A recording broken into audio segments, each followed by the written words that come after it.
Hello guys, यस्तो पुरानो मोडलको laptop छ भने जस्तो इन्टेल इन्साइड लेखेको हुन्छ नि, एमडी सेलरोन भन्छ नि, यस्तो पुरानो खालको ल्यापटप छ भने यस्तो ल्यापटपमा पहिलेको पिनवाला सिपी हुन्छ, त्यसले गर्दा यस्तोमा यसलाई चाहिँ यो इन्टेल इन्साइडलाई चाहिँ i5 i3 बनाउन सकिन्छ।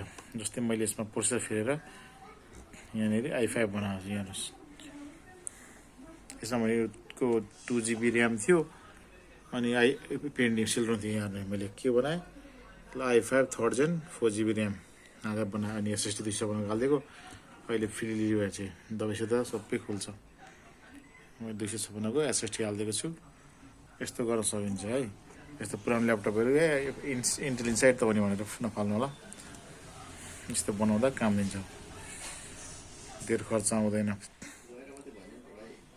5-7 हजार रुपियाँ खर्च गरेर पनि SSD सहित प्रोसेसर ऱ्याम सबै थोक हाल्न मिल्छ।